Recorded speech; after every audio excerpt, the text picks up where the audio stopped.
And welcome back, everyone. Thank you for staying with us. And I'm already trying to prepare something great for you because we already have amazing submissions on our contest for how you watch the WGLU Season 5 finals. So if you haven't heard of that yet, if you just tuned in, welcome, of course, from my side. I'm Melly. I'm taking care of the social media happenings on our social media platforms like Twitter and Facebook. And we have a contest where you can win nice stuff. For example, Type 59 as first place, and second to fourth, it's M4 Sherman. So, and of course, 50 bonus codes as well. So if you just head over to facebook.com/WGLEU, you see, well, wait, I have a brilliant idea. We can actually do that together if I manage to open up the Facebook page. I do. So if we quickly look on my computer, there is our beautiful Facebook appearance. So, and pinned on top of the timeline, it's our running contest. As said, just snap a picture of how you enjoy the Season 5 finals. And we see we already have a lot of submissions and people in front of their monitors, in front of their TVs, in front of their laptops, and also mobile devices, enjoying the Season 5 finals together with their kids maybe, and pets, and I saw everything. People head over there and have a stroll through the pictures yourself and maybe participate. And as said, in the process of participating, you may win something nice. So if that's not a good idea, I can't help you, I'm sorry. Other ways of winning stuff is, of course, by participating our team votes, which we're having before every matchup. So simply, it's always simple and nice. We always want to know what you're thinking. So in a team vote, you have to vote for your favorite team and then predict the exact scoreline of this matchup in a little text field below. And if you do well, if you're one of the first 10 people to get the scoreline right, yeah, you win a bonus code containing gold and premium days, and I think every one of you can use that. And if you say, well, I don't have Facebook, but I want to participate anyways, don't be sad, we have Twitter as well. Just use the hashtag WGLEU to get in your predictions, to get in your submissions, and of course to get in some fan art. And I already gathered some nice pieces of fan art on my computer, if I can bring it up in 1 second. Full screen, yeah, full screen, here we go. And pause so you can enjoy that glorious piece of art. It's a bit mean. But yes, Kazna crew got kicked out of the school bus, as you see. But they have a chance of coming back, which we will see a bit later on. Of course, we have something else. That's Mitch as one of the doctors. It's a very nice piece of art, if you ask me. He suits that role very well. And the tweet also said he's doing a fantastic job of hosting this event. He does. A big applause for Mitch, please. He came all the way from Australia to Sofia to keep you guys entertained. And yes, that's, as I said, one submission on our contest. And you can see, count how many monitors you can actually see with our program. We can do it together. There's one. There's another one. And here we go. Here's a fourth. Tiny mobile device as well. So, and the fifth monitor is just getting repaired, as the tweet said. Tatus, you're amazing. You won't miss anything, as it seems. And people, I hope you won't miss anything as well. If you have to leave throughout the day and want to stay informed, just head over to Twitter @WGLEU. Follow us there, and we will keep you posted. We are providing a live update after every round. We tell you how the round went and how the score is and who's actually going up against whom, and so keep you completely posted throughout the whole day. So even if you have to leave your computer, don't be sad, you will still know what's going on here in the event center in Sofia. So we aren't quite ready yet. The next matchup is PENTA Sports versus Kazna crew, and we'll be heading into a short break because the people, of course, need some time to prepare some last tactics to go through. And people, stay with me, 5 minutes of time to get snacks, to get something to drink, and I will hopefully see you back.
Yes, ladies and gentlemen, welcome back to the Sofia Event Centre here in lovely Bulgaria.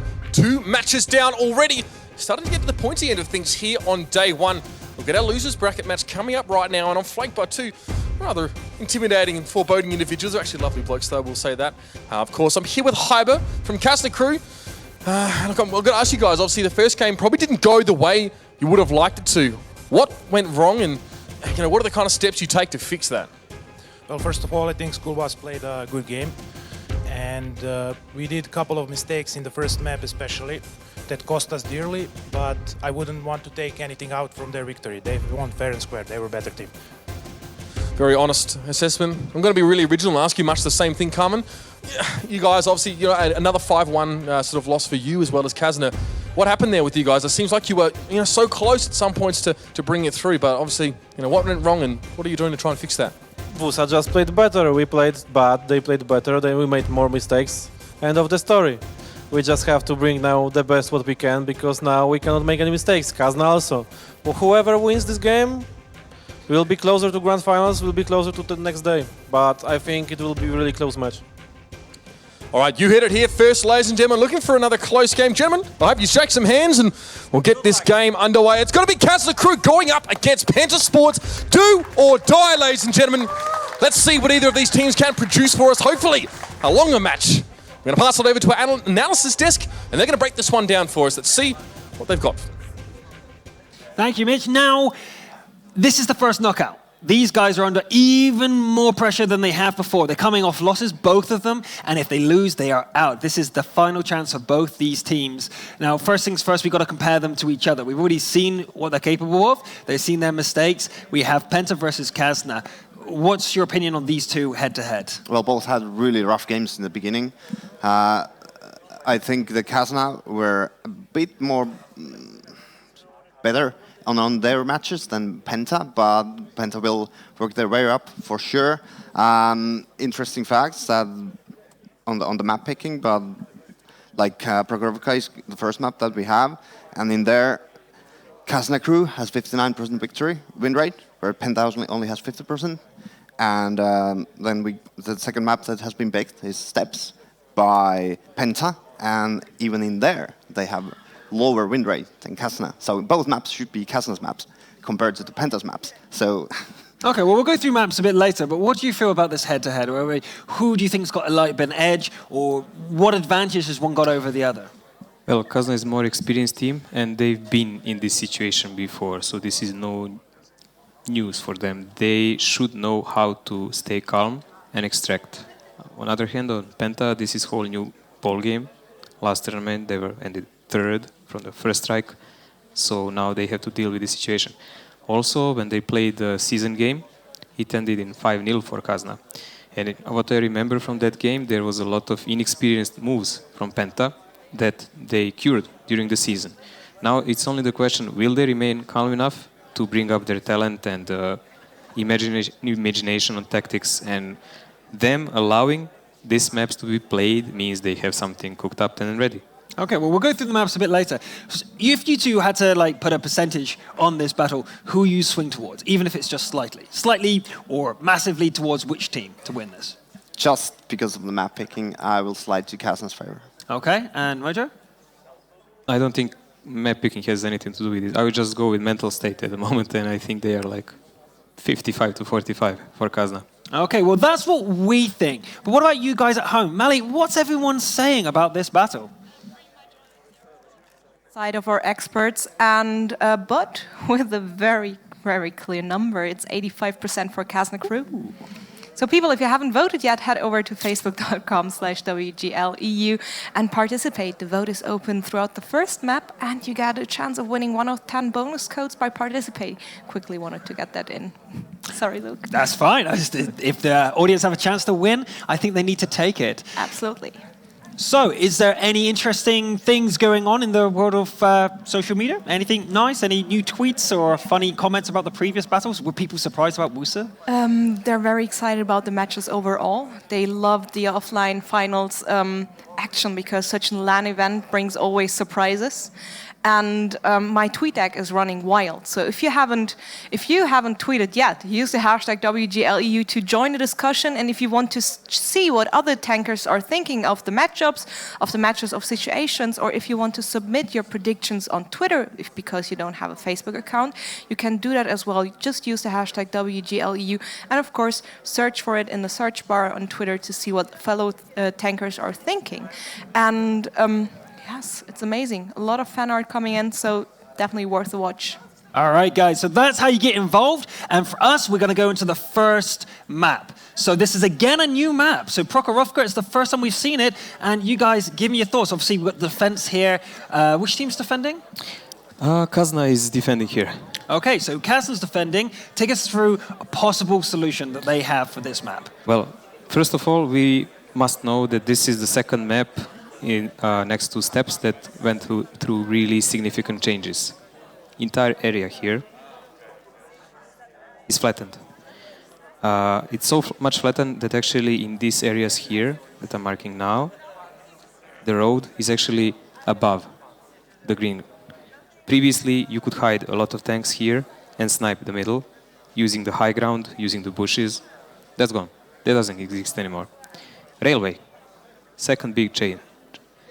Now you can use the slopes of railway to spot below the wagons, even shoot. Driving is much easier. Also, these parts here, where you cross the rail, used to give some cover from left and right side now. It's gone. It's flat. So tanks from here now can actually shoot left and right. This area here was a bumpy and hilly area. It's not anymore. There is only like a little cover on the top here with one bush you can use, and that's about it. So there are even some slight changes with bushes here. So the map is really, really different, and it will influence tactics majorly, especially combined with the buffs of T-54 Light. And we cannot forget the middle part, because this climb area in here was also not flattened, but heightened. It's much more smoother to climb up from here now. So it used to be that you needed a lot of gun depression. Now you don't. So there are a lot of changes in this map. Wow, it sounds like a lot of changes. So how do you deal with this? What's the changes to the lineups? What are we going to see? What sort of possible defensive tactics can you do? We will see much more aggression, like on last cliff we saw. We will see much more aggression, teams going at each other, maybe trying to overtake as defender the village side to avoid the middle fight because it's uncertain. We may encounter a lot of rushes on a one line here because by the time you see tanks coming, it's usually too late. Right. And there is no help from the tanks from the side. It will be fast-paced games. I don't actually expect to see RT now because it can be a burden. Right. There used to be quite a comment to put the RT in A1 for the defenders. Is that right? Or somewhere at the back? Attackers and defenders both knew to use it to counter T-32s or even to do some sneak shot on some light tank for huge damage and then do a counter push. That's not needed anymore. Defense, majorly, if they take the village side here, will focus on spotting from here and doing a counter push like this. That will be their play if they're playing that side. Attacking side, on other hand, if they go for that south side, they will maybe even do something like taking over the hill, like this, pushing some tanks here, and taking over that side, and then deciding, should they rotate to the open field or not, trying to control the passes. Kazna is a tactical team. As defender, they have a lot of options actually now, but I don't think the slow play will be any of them. Okay, well, what about you, Wilkie? Do you agree with those attack and defenses, or do you have a different option? Yeah, I agree with Mojo on his opinions, but I have to highlight the fact that we have already seen a lot of T-54s in this tournament, and it is really switching from the RUs to the 54s. So during the regular season, we saw a lot of RU plays, 6 RUs, 5 RUs in this map. And now the 54 just is direct counter to the RU. So, wow, so that's the theory. But will that be the case in practice? We do now have the game ready. So without any further ado, we have our first Prokhorovka battle. So Lauren and Oliver, are you ready? Let's get into it. Well, we're certainly ready, but it's all about these two teams now. One of them will be going home after this game. Simple as that. There's not too many other ways to put it. And not the teams I expected to be in this position either. Yeah, of course, it's double elimination, so you have one chance to mess up. And, well, Kazna Crew and Penta Sports have both kind of fluffed that chance, and 5-1 losses to both these two teams. So I think, as Mojo said it perfectly, it's about their mental state, and whichever one's in the better position there will be able to win this one. But two very interesting maps. I mean, Prokhorovka's changed so much. It's one of those maps we can't really read into previous results because there have been so many changes, and it's a lot more dynamic now. I think it's going to be a lot like Cliff, where you see the kind of engagements in the middle and, you know, kind of splitting over towards the right side. And, you know, I think that bottom part of Cliff will be now like the right part of Prokhorovka. So it's going to be very interesting, and our first real taste of the map changes. And I think once again we have to kind of throw our minds back. These two teams facing off against very different opponents, and I think we're going to see who else may be in the better form actually about the first two kind of mainstay games we got to witness. Obviously, School Bus being one of them and Wusa being the other. So who's really doing better out of that, and who had the tougher opponent to begin with? We'll find that out very soon, I can imagine. But as you said, different maps, different teams, very unique compositions here, and I'm not sure which way to predict it. If you had money on the line, where are you going to put it?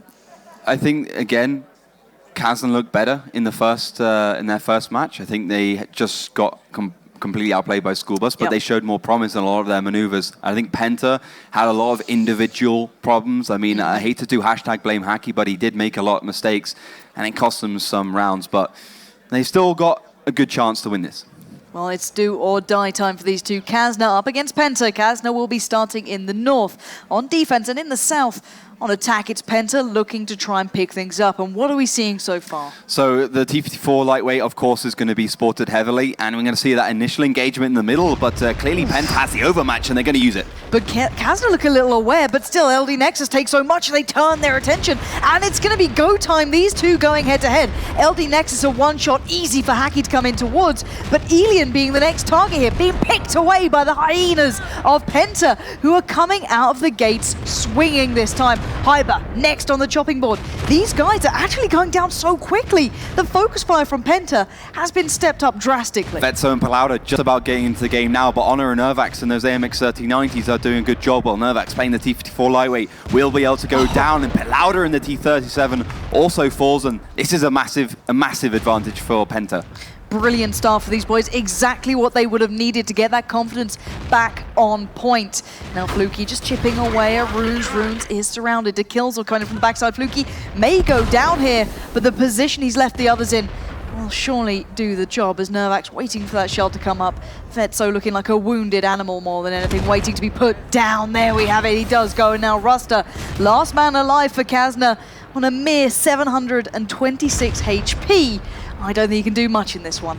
It's going to be game over. He's going to try though. He at least finds one, but the T-54 of the Killzor maybe even be a one-shot. You might find the second one, but he misses it. Crossfire. And Nervax just punishes it. The shells come in, and Penta do pick up the first round quite convincingly. That was just unreal to watch. It was in a second, and I think I was trying to drag ourselves to the point that these two teams would have had their confidence broken from that first matchup when they suffered the losses. Now, whoever picks up the first round in these lower games would get that confidence starting to build back. And I'm surprised it was Penta, if I'm very honest with you. I thought Kazna would have kind of taken stock of the situation, gone, all right, we know what went wrong, we made some mistakes here and there, but it's fixable. However, Kazna look a little broken. I think Kazna crew are a little bit down at this point. Clearly they were thinking, okay, Penta are not going to commit as many tanks in towards the middle, but the thing is, Wilkie highlighted it, that middle area to the right is a lot more easy to navigate with tanks which don't have a lot of gun depression, which didn't make a massive difference, but it allowed Penta to quickly navigate across if they wanted to the railroads. I mean, their whole strategy was to get in towards the eastern village as quickly as possible so they could get the higher ground so they could shoot down. Now, Kazna crew kind of split it up. They expected some of the Penta guys to go right, but they didn't. Penta saw that, so they could get the, 6 against 3 or 4 overmatch, and then they just saw that immediately, and there was a great call from the Killzor, who was first in that T-54 lightweight, to push him to take them down. Now, Vetso tried to flank around the side. We saw Palauda with him as well, but just too little, too late. Then he had the 251s up north, and questionable decision on that 251. It's not as maneuverable, not as dynamic as a T-54 lightweight. And also, you've got to remember, one of the main reasons why the 251 was so effective in this whole online stage was because of the HE ammo, which has such a great amount of penetration, 120, which means you could penetrate other 251s and do 320 average damage. Now, that does not work against a T-54 lightweight, so a T-54 will always be able to win those situations. So I just think the tank choices were right from Penta. Quick decision making, they look conform. They do. They look like whatever the issues were, they discussed outside. We had a quick chat with Carmen almost just to see what the issues he felt were. And he just thought, players were a little bit nervous, making silly mistakes here and there, just, not finding their footing quick enough. However, maybe they were able to kind of bring themselves onto the same plate, calm down, say, okay, we didn't do so well in our first game, but now this is our chance. We now need to step up and play to our capability, which it looks like they're doing, really. Penta have always had this real brilliance to them that we hadn't really seen until maybe just glimmers of it, I feel. It's not quite the extreme amounts that I've seen through the online phase, but you've got to take into account offline, first real event as this, at least lineup, and it's starting to form into something that's looking a little better there. But let's start looking at round 2, because it'll be on the same teams, same side, should I say, so attack and defense will remain the same. Do we think Penta can replicate that same thing? 'Cause it seemed as though they just saw a weakness in Kazna and exploited it, punished them for it. Could they find that again, do you think, that quickly, or do you think Kazna may play a little bit more cautious? I think Kazna crew are going to do the one-line push along that tree road with all their tanks, because I think Penta is one of those teams that will go for that tactic again, because the thing is, they didn't actually do their tactic. They innovated at some point. They play dynamically at some point. So they haven't really shown their cards yet. They haven't shown what they really wanted to do. So they can do it again. It's just that first 20% which Kazna crew saw. So I think Kazna has to be careful. I think the one line's the best push. Just get that one line immediately. You've got a little bit of a problem because you've got the right base to defend, but the thing is you can just rotate around the middle area, and then the ability to shoot between the rail carts has been severely increased. You can do it's a lot easier now. So that's the move if I was Kazna I would do, and it switches things up. It'll make Penta play out of their skins to win.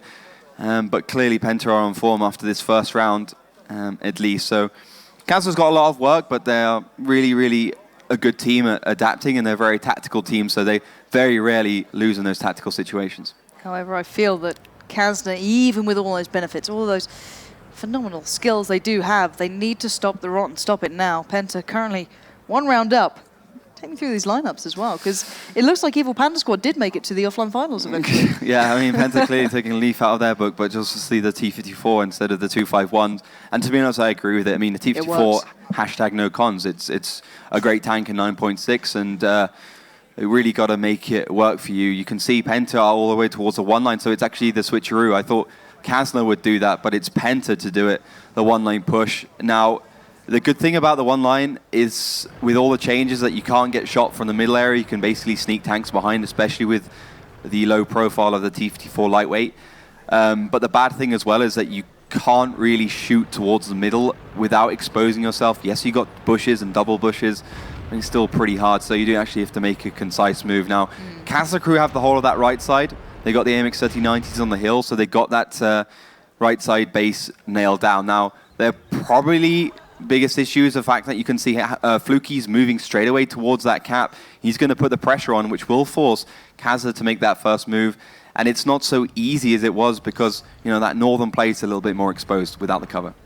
Every time I see teams over towards the west of the one line, I always think of Virtus Pro, but I don't think we can quite put Penta in that box just yet. However, you never know. We'll have to see if it works out, if they can slowly creep their way forward and make something happen, if they can punish Kazna for peeking. However, T-37 has begun the cap, as you mentioned, up in towards the north, supported by the T-54 and the 1390 slightly off towards the northwest. However, we are seeing those Bulldogs splitting very early towards the south. And that T-54 actually got spotted really early because he made the shots on, so he got spotted and he could be in trouble. He hasn't actually spotted this 2 M41 down the south. He doesn't know at all, so the double bush is really coming into the equation. And to be honest, the Bulldogs will be able to 2 versus 1 the dead zone, and no support either. This is huge, brilliant beginning. If they can pull this off without losing anything, this would be ideal. 3 shots back to back. The rest of the push begins from the middle area. They are completely surrounding Penta. They're bringing the fire to them. Paluda takes down the dead zone, and this is certainly something different here. Kazna bringing the fight to Penta.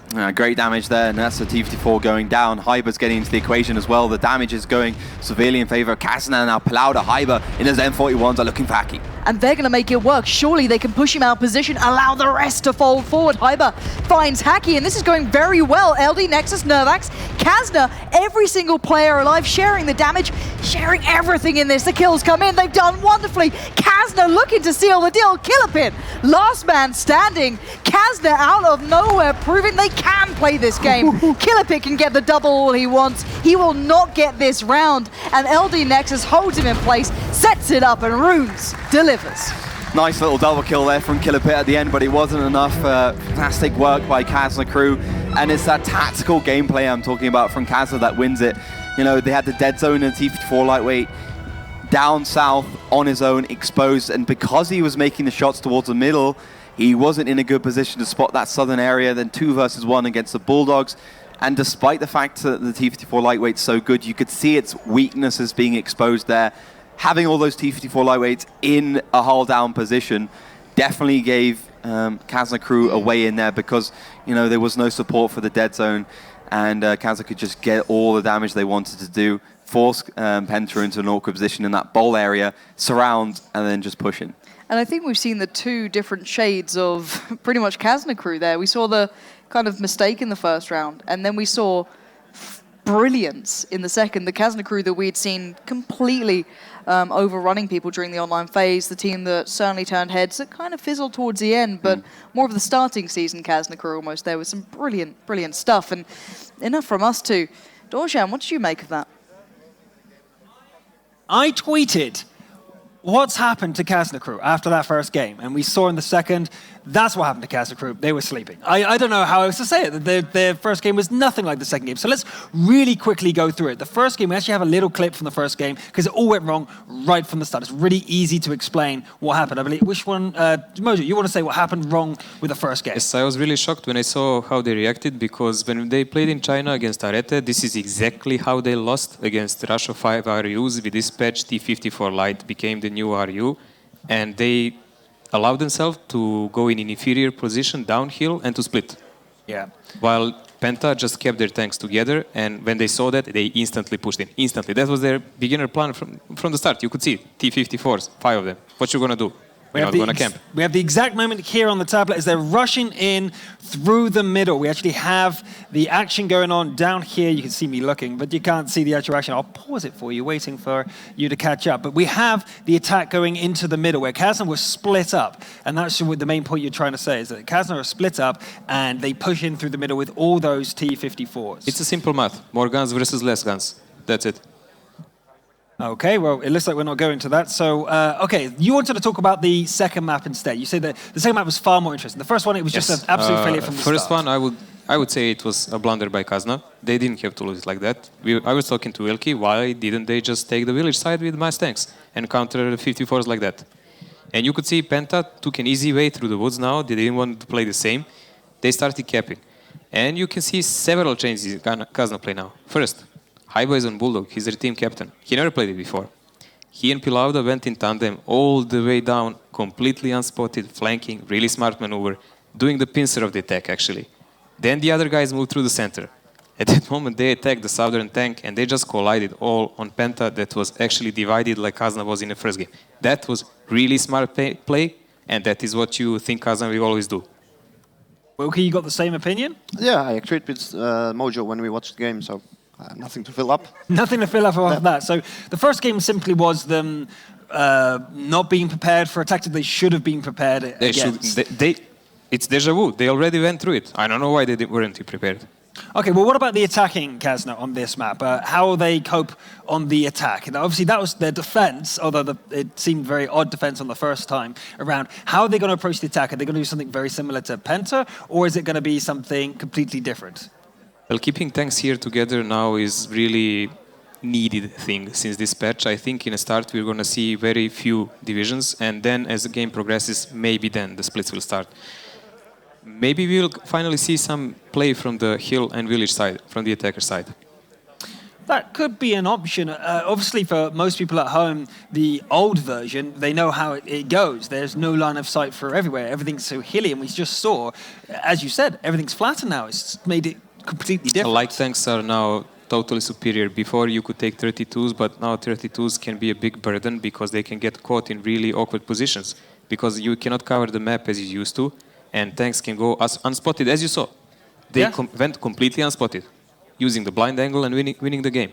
And you can imagine if you have a 32 somewhere, turn with its back, and you suddenly have like 2 bulldogs or something in its back, and laser game. Not going to survive that. However, we do see the tank pickings going on there. So have you got any quick comments about the tanks before we go to the game? We seem to have the Bulldog double, as you said, there, actually, this is and the really T-37 on the other. Oh, what's interesting about it? Well, Kazna picked a T-32. That means actually they will slow play around it. All right. And Yes, it looks like Penta keeps their lineup from the... To me, it smells like a village play. Okay, so you said just then we won't see the T-32. It's pointless. And now we see Kazna on the offensive with the T-32. Now we're going to see if that makes absolutely any difference whatsoever. So let's find out. T-32 no cons, I think that's what they say. T-32 no cons, or is it going to be the downfall of Kazna? Let's find out. Back with the casters, Lauren and Ollie. Thank you very much. And obviously, that T-32 last time with Elian, I'm not sure if I liked it so much. Where did we see it? Was it Steps we saw it on? It would be Deja Vu number 2 if that happened. Yeah, it wasn't Steps. Yeah, Elian getting caught out by Arclit in the M44, but it doesn't look like Penta's got an artillery this time around, so they might just about get away with it. But I'm pretty sure it would be Elian playing that T-32. He seems to like it. He kind of gets all the positions which really require no mistakes, and the guy's done 10,300 average damage per match, so guess I can't doubt that. He's got the stats to back it up as well, to be fair. And you know, last grand finals, everyone remembers 1 versus 1 against Pavel. Truly fantastic moment. If you haven't seen it, definitely watch it back. But yeah, I mean, interesting. It's definitely going to be hard for them to get into a position. It's going to be the team captain Hyber. That's their 2 choices normally in the online stage. Those 2 playing around, and I guess it's because it's Prokhorovka. They need Elian and something a little bit quicker. He's playing a 2-5-1. But a slow tank, and you know, Penta just catch it out, it's going to be a dead tank. And Penta know exactly what's up. It seems like they are in the right place, in the right time, and already the right amount of damage comes towards Hyber. But the Killzone takes one back. So far, extraordinary aggression from Penta, looking like they're not stopping either. The dead zone heading in with Honor. Honor goes in, but he's got a lot of tanks staring him down. Vetso already looking like they're aware of this. 3 tanks on the eastern side providing crossfire. Look at that amount of shells coming in. LD Nexus takes down the dead zone. And already Penta on the back foot. They seem like they're just going crazy here. They actually want to take down the T-32. That's a classic tactic to counter the T-32 on this map. If you catch it out on that lower ground, you can really destroy it quickly. But Vetso Pelauda on the side of the hill really do provide great covering fire, good support, and that's what Penta did not expect, and they lost, well, 2-3 tanks for their trouble. I have to say, Honor actually pushing in a little bit too aggressively for his trouble. They should have seen Runes, Pelauda, and Ruster on the hill a little bit quicker, and now they're on the back foot. Just have to try and grab something back here. They have found LD Nexus in a T-54 lightweight, and they have done a good amount of damage, but as long as Kazna can get themselves some presence in the village, they should be okay. Yeah, Vetso really after that kill on towards Fluky, as Elian now being chased down, but Rune's trying to bail him out. Nervax will get him down, but I don't think there's much more to be found here. He's down to a 1-shot. He surely is down there. Now finally Pluta gets it, and now just Hacky alive. Kazna seeming to set the bait with that T-32, and Penta took it, hook, line, and sinker. Kazna picking up a firm win again there. The predictions of this whole, all-in strategy on Prokhorovka have definitely been right, because you know, that aggression at the beginning often gives you a positional advantage and a damage advantage. But Kazna, with the perfect prediction of what Penta wanted to do, they saw Penta's lineup with all those T-54s, and all those T-54s can only mean one thing: a lot of aggression, a lot of close quarter fighting. Hyber was the bait. I think, honestly, it was all about that bait. They knew that Penta would go in to try and take him down, because that's the logical thing to do, that's the normal thing to do. But by doing so, they had Vetso, Pelauda, and Ruster on the hill in the MX-3090s, and the Bulldog to provide covering fire, and you could just see the damage coming in across the railroad. What they should have done is just left that whole village area alone, seen that Kazna crew had crossed over towards the village area and the hill, and then just gone all the way along the other side of the map, got map control, and then just slowly worked down Kazna crew with those T-54s hull down. All right, then my main question to you is then, are we going to see 5-1s throughout the entirety of today, or do you think we might finally see PENTA picking one back up and keeping it at 2-2? Well, the 251 is still a higher damage, like a better DPM tank, especially if you've got HE. And I think it's still a better sniper. It's a little bit more easy to use in a lot of respects. So, you know, if you want to play the standoff game, then the 251 is good. And I think that's why PENTA do need to start considering it. But it's not about the tank lineup. You can win with pretty much anything if you get the tactic nailed down. And it was clear to me that it doesn't matter what tank they use in that situation, that they would lose it. I think they would have even lost it if they're using tier 10s in that situation. I mean, it was almost a flawless victory from Kazna. They had so much hit point advantage, and they could have been quicker into the village if they if I was really going to critique their strategy at all. But still, PENTA are doing okay. I mean, they won an attacking round, so they kind of cancelled that out now. But they do need to be picking up the next round if they don't want to be going 3-1 into the next one. So they got a lot of pressure on their shoulders, but they need to have a different approach to these games. All-in works sometimes, but Kazna crew is a thinking man's team, and sometimes it definitely pays to think logically and go into the games from a tactical standpoint. Yeah, and looking at the amount of times these maps have been played, so for example, Kazna throughout the online season, the regular season, have played Prokhorovka 11 times. Now, on the other hand, PENTA merely 4. So it's not exactly like PENTA have played much of this on screen, on stream in officials, whereas Steps, which would be the next map, 28 times played for Kazna and only 12 for PENTA. So PENTA really do need this one. I think that Steps would be a comfort zone almost for Kazna at times. So I'm not sure what to make of this. I think we need to hope for a 2-2 to see a good game here. Otherwise, I think once again it'll go on tilt, because PENTA is still quite the young team, newer-ish players, and even though there are some experienced veterans there, they need this one to even up. And well, I can hear the countdown. I'm sure you guys can as well. It should be getting underway any second now. Final round on the first map, currently sat at 2-1 in favor to Kazna crew. It's going to have to be something big from PENTA to bring this one up. Last time they fell firmly into the trap that Kazna set.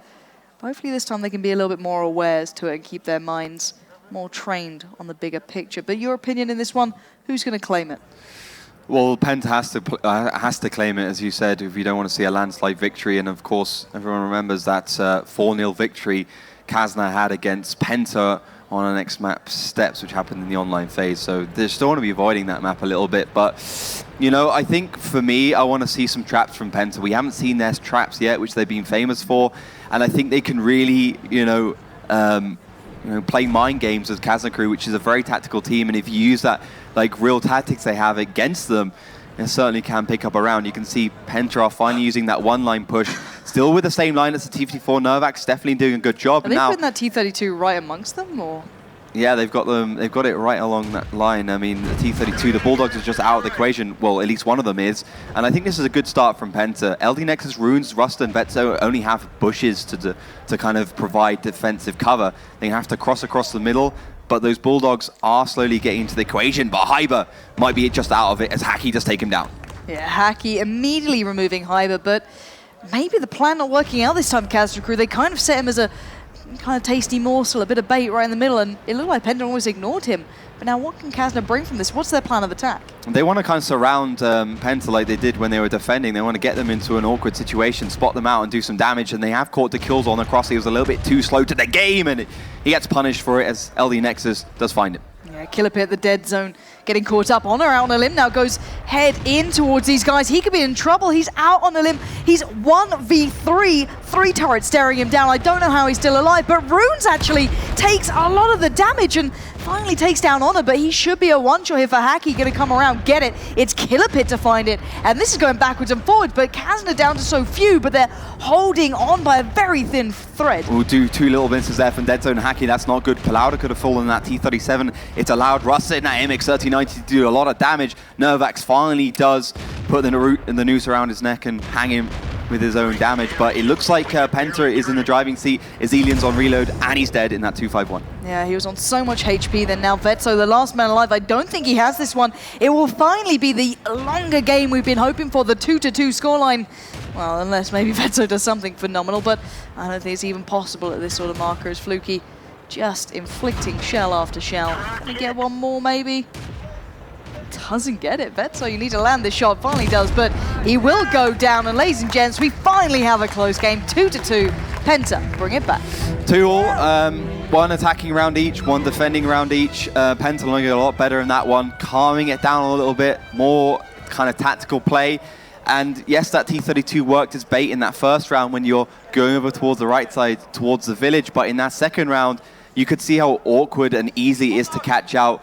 PENTA, even a little bit slow, they could have pushed further up that one line a little bit quicker, but they did finally do it. Hyber got tracked and received a lot of damage because PENTA all waited to shoot at the same time. They didn't give their game away too early, and well, once Hyber went down that T-32, that's a whole tier 8 tank. You also saw the 251 and the Bulldogs out of the game for a little bit, and PENTA could kind of just keep the pressure onto Kazna crew long enough to do enough damage. Yeah, and I think it's the first time we've seen the 2-2 scoreline, which is always good to see, and it's going to put a lot more pressure towards the next map coming up, which will be Steps. So the teams need to kind of discuss things, obviously focus back up, both teams having their strengths and weaknesses kind of displayed in front of everyone. I'm kind of curious as to what the discussion will be between those teams. However, for now, let's over to the discussion on the analysis desk. Thank you, guys. Actually, Ollie said it exactly right. We're talking about the T-32 beforehand. The first battle, it was the decider, and the second battle is kind of the decider as well, but for the wrong reason. So it's been flip-flopping all over the place. And in fact, we've already prepared the replay from the first game that proves what went right with the T-32. So we're going to have a quick look here at what happened in the first game, what went right for Kazna, and then see exactly what went wrong in the second game. So here's the replay for the first game we have here on the tablet. So we will see the T-32 moving in and getting being the distraction. This is what Mojo wanted to talk about in the middle. They push into the center, into the middle area, and you can see them in this area in the middle. Actually, yeah.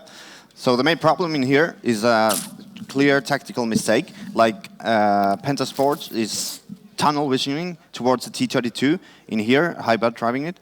They want to kill that, but they committed way too many tanks to kill him, and they went over to the train tracks for no reason at all. If you expect the enemy to go to the village area, you don't cross the train tracks. You stay on the other side of the train tracks. You bring 2 tanks to here to have a cross shot to this location, and you can shoot the guys on the hill. So if PENTA would have done that, I think they would have had a lot better chance to winning of this match. But they didn't, and Mojo, I believe, had his opinion on this. He said that, well, this went right for certain reasons. Yes, definitely PENTA here broke the first rule of engagement. You do not attack a tank while you don't know where the other guys are. Kazna took hill. They were not spotted. They put the tank T-32 out, so he can be bounced a million times by other tanks, and they still committed blindly, trying to shoot it out. Instead of just flanking the bottom rail part, here, as we said, and doing the crossfire then these guys here would be in a pickle.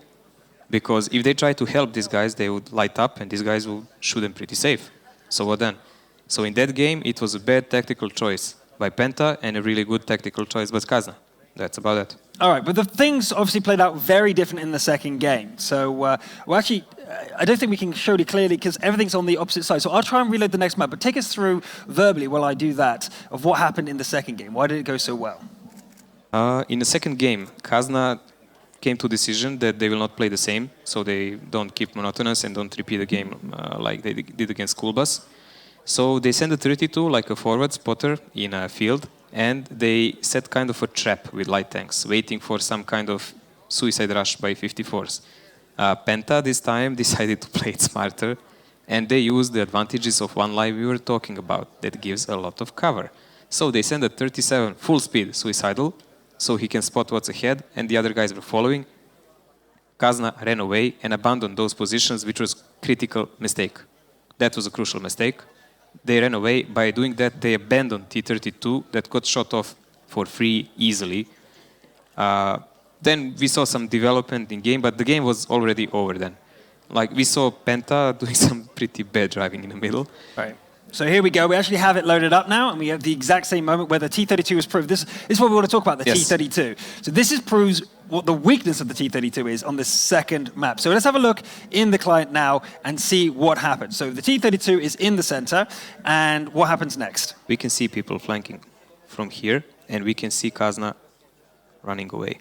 And already the T32 is dead, and no one was spotted in the southwest. Exactly They as you were said. using the position behind the road here, that you can actually use a cooldown and have free shots on these positions that cannot be returned. Major mistake by Kazna not to fight there. Major mistake. And that costed them the game. They almost balanced, but that's another story. Okay. Yeah, but at the same time, they kind of had to retreat because they had the 2 tanks in this area. So otherwise, they would have fought with 5 versus 7. Yeah, I agree with that. Yeah. Okay, so that's the end of that. We now are at 2-2. So 2-2. Next map, though, you guys said is something a bit special for Kazna. Didn't they already play Penta on this map, and it was a 4-0 victory, I believe, in favor of Kazna. Was that right for this map? The next one, Steps? They played Penta.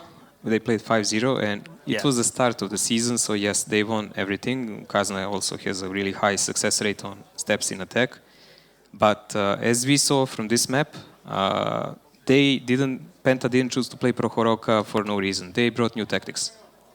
So I presume there will be quite a commotion on steps because the map is also changed, as we talked before, and there will be quite a lot of new tactics and approaches to see again.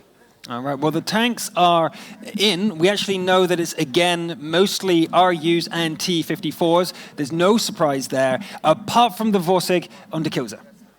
Do you see that? That Borsig smells like a trap we were talking about. Smells like a trap. Okay, very quickly before, I think everyone's almost ready, so very quickly, what do you think of the Vorsig? What are they going to do with that?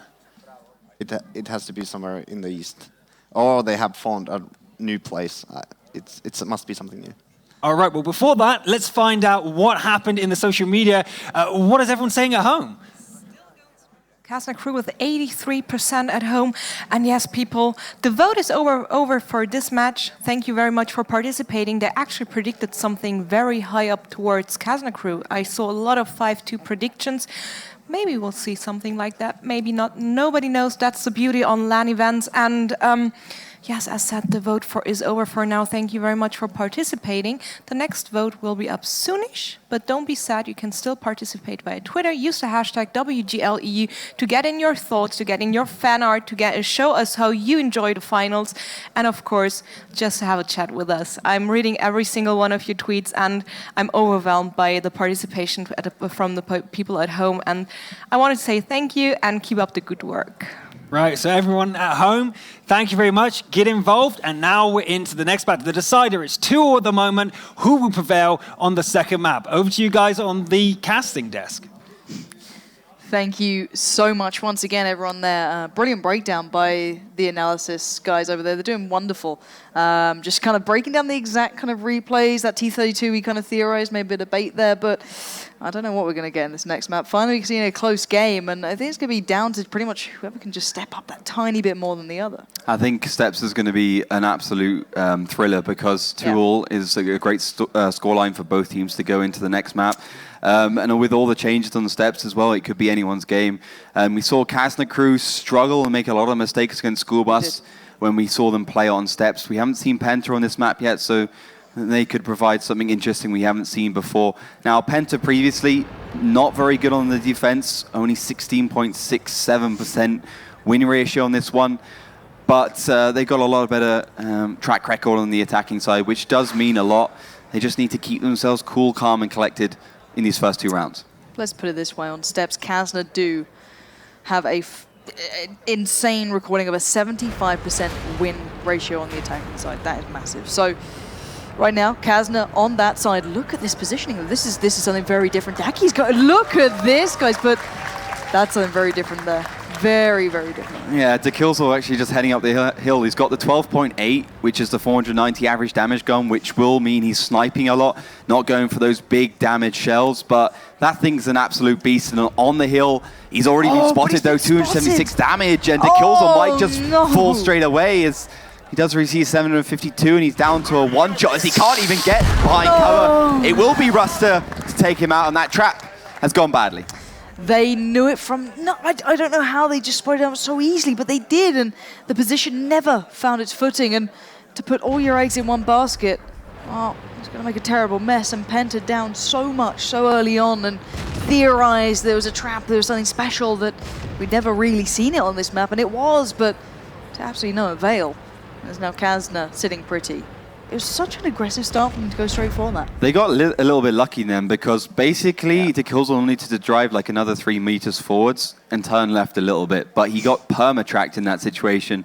And at that range, to hit the tracks of a Borsig, which is a pretty small tank with tiny tracks, absolutely fantastic sniping from Kazna crew. Really, really sick stuff from him. 400 meter sniping onto that one is just insane. So Penta getting a little bit unlucky. As I said, if Dekilzel did get around the corner, did get safe, it would be a completely different story, and Kazna would have been annihilated if they go to that southern cap and if they went to that western cap as well. So a very, very bad start for Penta Sports. They have to try and do the best with the cards that they've been dealt, but you know, this is like a full house, and well, Penta's got like a pair right now, and well, Kazna crew really have to mess up to lose this one. You can see they're starting to close the net a little bit. They look like they want to go to that right side, and to be honest, they can. They've got all the options in the world because of that initial kill.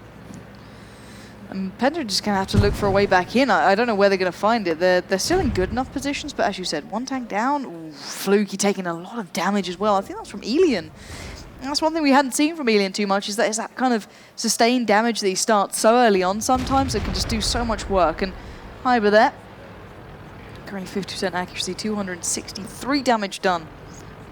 At the moment, it looks like Penta are trying to retract back towards the northeast side, maybe recollect themselves and just find a way through this. Yeah, this is the thing though. When they were playing School Bus, the reason why they lost it is because School Bus always made that first critical move, and it does look like they're doing the same, but Penta not going so well for them as Nervax gets caught on the cross a little bit, 733 damage, and Haki trying to keep Kazna crew at bay as well. The jig's up, and Penta's tactic has definitely been found out here, so Kazna crew should be able to rotate, should be able to get that 59-16 in the cap, and just surround Penta even more.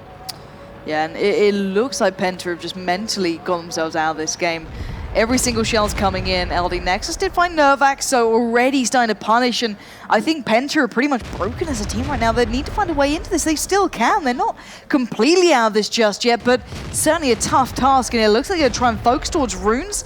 But there's still LD Nexus, Elian, and Vetso just over that ridge. You can see the focus fire towards Honor and the dead zone coming out now, but the push does come in. Elian has to wait a couple of seconds. LD Nexus was waiting as well. He goes down to Honor, but there's the kills coming back. A 2-for-1 exchange, and sadly for Penta, nothing is going their way. And also, Honor was on reload in that MX-3090, so the dead zone is left to try and pick up the pieces. 2 versus 5 at this point in time. It looks very, very one-sided towards Kazna crew. Haki, the only one remaining in that T-32. Not done a lot of damage this round. He's been kind of out of the game a little bit in that slow Cumberson T-32, but Ruster will be trying to go onto him. To be honest, Ruster has to run because, well, that T-32 can one-shot him. It can, but I think Ruster's enjoying himself until that point, at least, as Haki does take him down. But they still have 4 more people to throw at Haki if needed, and Kazna one more shell. Elian will get it. And Kazna picking up round number 1 of map 2. 3-2 now.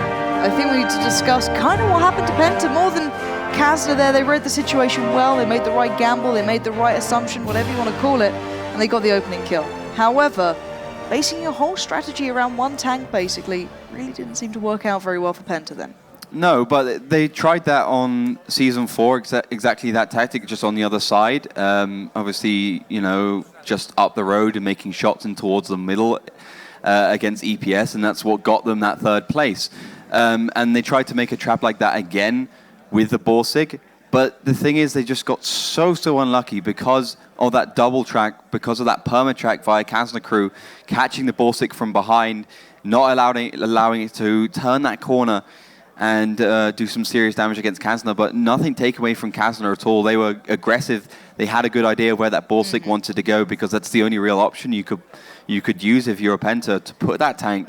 But I do think it was won and lost on that Borsig. Yes, Nervax got caught on the cross in that T-54, took a lot of damage, and the move from Penta was a little bit desperate, a little bit obvious. They did a good job once they did do it, but the thing is, they'd already lost one Tier 8 tank. They didn't have the numbers or the damage to be able to take down the might of Kazna crew, who just kind of held their ground, held all the crosses, 59-16 in the cap if they really had to kind of fall back on the capping tactic, with the 2-5-1 defending it. So I think they just didn't really make too many mistakes, and again, predicted what Penta wanted to do perfectly. Now, surely Penta cannot go to that strategy again. They need to start something else up here, because, as you said, there's very few options for that tank to be anywhere else on the map, as it was so well read by Kazna then. Surely they need to adapt this. Now, will they fall back to a very standardized tactic? Because this is quite a big round here, because this would put Kazna onto pretty much 4-2 if they do manage to get this one under their belt, which is match point. So what can Penta now bring up? What do you think is their next real move in this one? Is it just fall back to what they know? I think they have to fall back to what they know, because Kazna, well, they've lost a couple of rounds because they tried the same thing twice, but if they see Penta's using that Borsig again, they will just go for the same thing twice. But then again, Penta could do those mind games. Is there a counter to a counter? Exactly. Like Penta could have a nice little trap waiting, for instance, just go straight through that middle road and flank around onto those aggressive trench side tanks. But it's just a risk I don't think Penta's willing to take. They can go back to what most teams play on this map and still win convincingly. So they got a couple of options, but I think that latter option's a little bit more risk-free. Maybe they even have two surprise tactics, because that's the first time we've seen Penta actually use something surprising on steps, and probably the reason why, despite their 4-0 loss against Kazna crew in the early stage of the online season, why they actually picked this map. So I don't know. Let's see what happens. I mean, anything can happen this stage. I just wondering if Penta's thinking, is it happening again? Are we being, well, like not 4-0, but like 3-0 on steps? It's a valid question. It wouldn't be the first time Kazna have done it to any, to teams. It's fairly common for Kazna to this point, but for Penta, it's a horrible beginning for them. They're still so inexperienced in the bigger picture compared to Kazna as a collective. It hurts them more. It brings them down more, and they need to kind of bring themselves back together. This is what that time's about right now. This time where they're just sitting there, they're discussing things through, they're just thinking about the ways to kind of adapt, find new ways forward, and kind of recollect themselves to make sure they're focused here. Because, as we said, can they really afford another risky play? If it doesn't go well, that's Kazna sitting on match point. And then Kazna, you don't want to mess with when they get to that sort of comfort point. You want to keep them on their toes. And you can see right there, Kazna's still talking, still being quite proactive, making sure they're discussing things through, because this is just as important to them. We were outside, and team captain, as you can see on the screen right there, was saying, "This isn't for Monopoly money, guys. This is the real deal. We need this. These guys don't do this just for a living. They have to support themselves. This means a lot, and there's a lot on the line." It's a really interesting point, because I think a lot of people think that Kazna Crew is that team of really talented, experienced players, but don't take it that seriously. I mean, Kazna Crew has been here since day one. They still don't have a sponsor, and that's because they don't want one necessarily. They are that community They are team. Kazna Crew. Everyone knows Kazna Crew. Everyone knows Still Mojo, who's obviously on the analysis desk and analyzing his own clan. I mean, they're the most famous clan ever, with the best players ever in the world at the moment. They're like the Red on the Russian server when they were still around. So Kazna is a household name for World of Tanks players in Europe and around the world. But they don't take it too seriously, and that's the first time I ever heard Hyber say something serious about a competition. And I think that's the reason why they've always done averagely in these kind of tournaments, because they haven't. And I hope this change in attitude has given that boost they need to take a top 3 spot, to take a top 2 spot, perhaps even go all the way. Well, I think it's proving that point time. And oh my God, guys, keep it quiet, audience. Let's not give too much away, as it looks as though the Train of Pain may be beginning again. Hopefully this time Daki, though, doesn't quite fall out. And I like the adaptation, though. 2-5-1 rather than the Borsig. Yeah, a little bit quicker, so you can actually turn that corner And it may not just be in as time. easily read. And yeah, exactly. And the thing is, when he gets the higher ground, the 251, great gun depression, he can use HE ammo to shoot the top of tanks. Yeah. This could be dangerous play. I mean, that HE ammo, 320 average damage, you could be picking up a 400 damage roll if you get a good end of that plus 25%. The kills are going safe and then going a little bit more risque. And to be honest, great start. And this is what Penta wanted the whole time. A little bit exposed there. He hasn't been spotted because he's so far back. Oh, I mean, this reminds me of Mines. obviously, these guys have got great camo early. It's true, yeah. I want to see what Mines is like on The 754. mountain goat to Killzor. Yeah, he's climbing. But I've never seen this used before, this position. that's the thing. I mean, like, you can climb wherever you want when there's a certain gradient. If you go above that gradient, you need to be boosted up, and the Killzor's definitely knows the game It's well. quite a good position, I'm not going to lie to you. I mean, he can shoot across everywhere, but he's basically got that right side cap completely locked down. I mean, literally, if You can leave Penta him wanted there to do, almost. if Penta wanted to do it, they could just leave him there. And look at that, some good damage coming out with the heat ammo onto the side of Vetso. Vetso just doesn't know what's Vetso hitting doesn't him like right now. this. And they've got the Killzor, who's, to be honest, a great sniper. And despite the fact that he's often put into those smaller tanks, I would say, you know, they don't trust him with the big boy tanks. He can hit those shells and, you know, a great player all round. So Kazna now need to look towards other options. They are going for that northern cap with Palauda and that 59-16. So they know that the right side is basically cut off. So they got to try something different. And now Penta just needs to keep the rest of their tanks to defend that northern cap. Pretty much it. I hope it kind of ends up being the way we expect. And I want to see if they can kind of thwart the 59-16 sitting in there as well. Such a beautiful tank at that one job. It really does have quite a singular position. However, Ruster, a little bit of a shell back towards himself, but the cap has begun. No massive commitment, but look at Hyber taking a lot of damage then. Hyber actually got caught out in the previous round in that position in the middle with the T-54. I don't think he expected to get spotted there, and I don't think he expected those two MX-39s just to stay in that right side. But the cap's on the way, plenty of time to get the resets.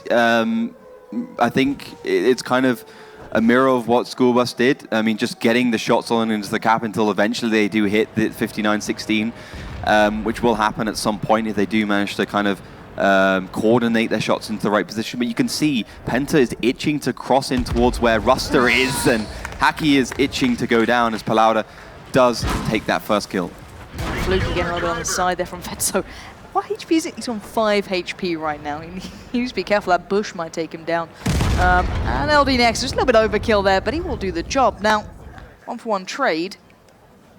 Not too much gain, not too much lost. However, capping ability for Kaz now a little bit more limited, I guess. They can't just, you know, needlessly put tanks in there. They need to be careful with their resources.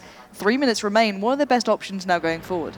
I think Kazna crew either have to try and you know, go from the south or just go from the north. They have like two options right now. I think the best one would be just to put all their tanks in that B line and then cross into where that T-32 and that T-54 are. But I don't know if they can actually win that. But it is their best option. And the fact that Penta haven't crossed over the railroads because they got that 59-16 down is definitely not a good thing for Kazna crew, because, you know, Ruster isn't able to do the damage, and you know, Kazna are very well trained against that push across the north since the changes in 9.6 to this map. So Kazna are running out of options very quickly. You can see that 251 is heading up north, so I think they will go in for an all-in push at some point. Hyber in the T-54 lightweight in the cap, obviously a good choice for him, but without Fluky to go forwards, basically Penta can't spot him. But I still think if they wanted just to go across that defilade, they want to go across that hill to get the spots, they could do it, and they could get the decap. This could be quite smart, actually, if he can get it into the correct position. Making the most, I guess, I think is the best way to put it, of Palauda's loss. Does get himself a little bit of cover there. Hyber will get another shell, though. Needs to be careful. I'm kind of curious how much the Killzor can see here. And look at the cap being toyed with now, being pressured as Ruster gets a lot of damage, though, coming through. And still 25 seconds. We might see finally a real commitment coming out from Penta here to stop this cap, because we are seeing Kazna taking some form here, to say the very least. Look at this positioning. They're all going to pile in. This could be interesting. Now, Vetso, in a way, no shots actually hitting it. This is unreal. How the hell are they not connecting these? The Dead Zone moves in. Finally, they do come in. Haki and Nervax land them. They're going to have cover here to say the very least. 8 seconds left. This could work out for Kazna. Reset comes through. Another falls into place. Honor lands it. The shells are coming in. Elian receives another, but can they withstand? Can they leave anyone in here? I don't think they can afford this right now, and Penta might have just found a way back into this game. Great little play there from the Killer Pit on the side of the AMX 3090s. The dead zone being in a good position to spot Hyber and Runes in the cap, and I don't think they can do it. You can see that 59-16 simply not big enough for the RU-251 to hide behind it, and the resets and the kills are coming in consistently. Kazna have nothing left really here. Really mere scraps of health, as you can see the kills back to back now, 2 in a row, make it 3 as LD Nexus, last man alive, will fall. Penta bring it back to 3-3. Much better play from Penta, managing to pick up the round convincingly, and to be honest, it wasn't even close. 6 or 7 seconds before Kazna crew would have been able to cap that. Is an absolute eon of time in this game. So great play by Penta. You can see Hacky to the left of your screen smiling. Killer Pit, the often steely face, no smiles, but he knows he's still got a lot of work to do. Finally, the Killzor did manage to get on that hill, and I think that's what won it at the end of the day. The pressure over towards that right cap was just extraordinary from him, and they knew Kazna crew couldn't do anything about it. I mean, Kazna, the only option would have them just to push all in towards that right side and hope that the Killzor can't scamper his way off that hill quick enough to be able to get into the engagement. But they went for the other option, and thanks to some great like flanking maneuvers and Fluky as well on that T-37 to go forwards, it's Penta's game to win. Yeah, and there are a lot of interesting factors there, and I'm sure there's a lot to be said about the very specific positioning coming out in game-changing positions even from the one only to Killzor. The analysis desk, what do you make of that map and that bit of play there? Oh, that's an interesting question. The first map was De Killzor's mistake or misplay. The Vorsig did nothing. Literally nothing. It got spotted right away, and just everyone on Kazna went, oh, there it is. Dead. Yeah, Killzor just would have needed like 10 seconds, and he would have gotten to the position to be invisible. So 10 seconds, that's decided the game pretty much. Well, that's the game won. There's nothing else to say, really. That game, they were 1 tier 8 down with literally nothing repercussion for Kazna. Such a huge advantage. It then progressed pretty normally for a team with 1 tank up. Anything more to say on match 1? Yes, we could see, we already spoke like teams know to play really aggressive on that side from the south, like Kazna did. And if we knew something is fishy, they would certainly do it. So they really sent 4 spotters far away, and they caught a Borsig that is a good camo value, but got nerfed after the patch. So moving Borsig has lower camo value now, and that actually allowed them to spot him in a bad position. Oh, really? So that you think actually that was what made the difference? You think that he wouldn't have been spotted in the previous patch? You think that I actually... don't think so. You really don't think so? I don't think so. Oh, well, maybe they haven't been up to date with their patch notes. Oh, I'm sure they did, but they didn't expect Kazna to have so forward spotters. Okay, well, that was good play then by Kazna. Yes. But the second game, take me through the mistake, Wilkie. Like, how did the second one play out? Like, how did the second game go wrong? Well, in the second game, they changed the Borsig to an RU, so it has a lot more speed, a lot more acceleration. So Killzor got to the position, to the A9, which completely neglected Kazna's chance to play the east side cap. They forced Kazna to play the west side cap. So that was just, they forced their hand. And with the recent changes, it's kind of hard to play the west side cap ring because there's no cover, no boosters anymore near the cap ring.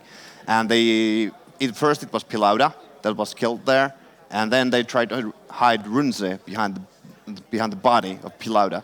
But Killerbit made that awesome shot from the middle of the map to reset Runze in the end, and then it was just duck shoot after that. It really was. Once that shot had actually connected and the cap was reset, the HP was far too low. What's your thoughts on that, Mojo? Can we have the writing diddly? What's that, sorry? The drawing diddly? Yeah. We can go on to this. Actually, I was trying to find the moment where Killipit got the reset. I was actually hoping to find it. I think we're really on it right now. So we're on Killipit's point of view, and we're trying to see if we can find that moment where he connects that shot. I'm not sure if we're too early yet, but here they come. No, actually, this is the early part where Kazna is actually losing battle much before this. Here it is. Here's the shots, and there he connects. LG Nexus got hit there from Killipit on this side. So there's the PENTA, there's the map. What should they have done? I would say the Killipit shot was actually coup de grace. That was the ending part. The initial problem was when Kazna realized what they did when they shot Vetso. They did a smart play. They attacked the other cap. But they didn't control this little area here. We already said there is a passage there. PENTA actually sneaked also a tank there in the bushes to be a spotter, and they knew what Kazna was doing. They sent a 37 in suicide attack, killed Pilauda, and then forced Kazna's hand. Now Kazna reacted nicely, putting tanks, covering each other and doing so, but that's all forced hands in last seconds. So actually PENTA had advantage because they had no control of this Kazna. I mean, what they could have done better as Kazna is maybe if Ilian took a little better cover. They're really trying to dodge shells. If you could see by these mods we have now, like laser beams, they're flying from all over the place, and you can see light tanks are not big enough to cover each other that well. Someone has to take the damage, and they were just dodging, and in one moment he took shell. Well, that was with Kazna on the assault. Now we got to see Kazna on the defense. I don't know who's going to win this. It's 3-all, and it's been a draw basically the entire way. When one team wins one, the other one wins one. So our casters, Lauren and Ole, find out what's going to happen. I can't wait. I think we're in the exact same boat as you guys. We can't wait here either. It's kind of insane, isn't it, really, that these two teams now come down to pretty much these final 2 rounds. You need either back-to-back wins, round for round, or we go to the deciding map, which would be the first time we'd actually get to see that. So your thoughts on this one? And we could be going to a tiebreaker at the moment. It is forwards and backwards between these two, both teams countering each other quite well. But as the analyst just said, we're going to be moving over the defensive side as for Kazna crew, so things can change up. But I think that first round was the best kind of defensive rounds we've seen from PENTA. As I said, a really bad track record on the defensive side on steps. They've got a much better history on the attacking side. So let's see if they can actually live up to that name with a nice 66.6% win ratio on the attack. But have they got anything interesting to show us? Maybe they have a kind of trap like they did on the defensive side now on the attack, but it's slightly harder because you don't dictate where you fight the battles necessarily like you do on the defensive side, because you've got to go over there, you've got to bring the game to them. But Vetso and LD Nexus are just waiting for PENTA to move around. Pretty standard tactic from the start from both teams. Of course, a little bit aggressive from PENTA. They are going to hull down as Fluky receives the first few shells. Yeah, Fluky's near on out of the game here. Paluda might commit for this, and he has. Going to crest the corner, wait for that one shot to be available. Not going to get it. Fluky down to 56 HP, but look at these positions up in the north. The T-54s are surrounding Kazna crew, and for 2 insanely important rounds, these guys are going very aggressive for Runes gets caught out. 2 shells back to back. That's big in this sort of battle, and Nervax gets it, even though these two going toe-to-toe on this one. Back and forth, but Paluda finds Fluky. That early kind of scrappy battle being finally won out. But look at these positions. They've pretty much switched sides. That was a counter to Runes, basically. I'm surprised they didn't actually have more tanks to the right so they could surround them. But Fluky receiving a lot of damage on the cross. Killer Pit does finally find Runes at the MX-1390 as PENTA want blood. PENTA are going in, and I don't know how well this one's going to go. Ruster down to a 1-shot. The dead zone will find him. And now Hyber left in a world of trouble. This is going both ways. Teams pick up kill after kill, but Kazna suffering a lot of losses, but maintaining the HP. Both teams now scrambling to pull themselves back together. The dead zone does get singled out, and LD Nexus looks for blood. He gets 1 shot, receives 1 back, but surely in a position to deliver more. Gonna wait for it. Gets it. LD Nexus takes down the dead zone. And Kazna looking like they want to get onto match point in this round. Another kill comes in. LD Nexus makes it 2. Killer Pit, Hacky, and Honor, the last 3 standing, make it 2. Killer Pit and Honor fighting to stay in this one. Can they keep themselves in this game, or is it too little, too late? As Killer Pit down to a 1-shot gets absolutely decimated as Paluda finds Honor, and it's Kazna with a sweeping victory in this battle. They're on to match point, and that could be a disaster now for PENTA. It's going backwards and forwards, and match point for Kazna crew is good right now, but still, it was a close round, and it just came down to some bad positioning by PENTA. They got the initial advantage by taking down Runes. It was actually a 3-for-2 exchange in favor of PENTA, but it's where they ended up being once they had that exchange that actually lost them that round, because they were basically just stuck in the middle with no cover. Because Ilian was playing that T-32, it just was very, very bad. And every time they wanted to do some damage, the only option they had was Ilian. And of course the T32, lots of hit points to play around with. T54 only 235 penetration. So they just couldn't take him down, and he was just a meat shield for Kazna crew, and that was where they lost it. But still, they could have won it if they were a little bit quicker.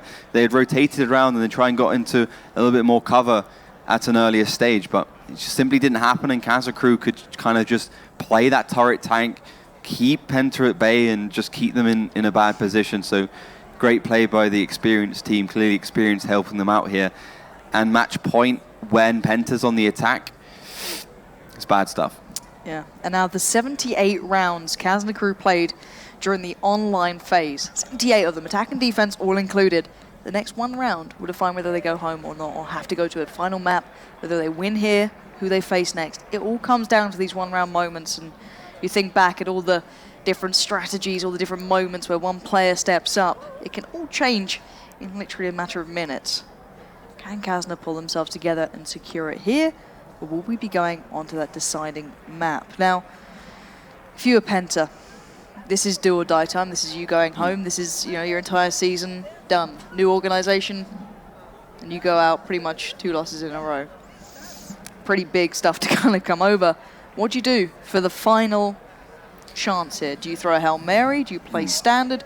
What is your game plan? Well, Penta's been losing round after round because they've been doing these all-in strategies a lot.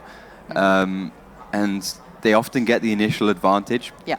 But it's where they end up after that initial play that loses them. As I said before, they did it on Prokhorovka, now they did it on Steps just then. So if I was Penta, I would either execute a tactic we've never seen before that really can't lose, or play just a standard kind of way of doing it, because Kazna crew have shown time and time again that they can adapt very quickly on the fly. They can, you know, counter the counter, and Penta need to realize that and just kind of get their heads into the game and make sure Kazna crew pay for their kind of complacency in a lot of areas and their slowness in a lot of areas. I think those T54s, I don't know, I think they've worked to a point, but maybe even just picking up what we've seen before from instant CPS, just a lot of T32s on the attack and just basically overmatch in terms of damage and hit points Kazna crew to the point where they can't really have a reply. But again, it's hard and it's a big gamble.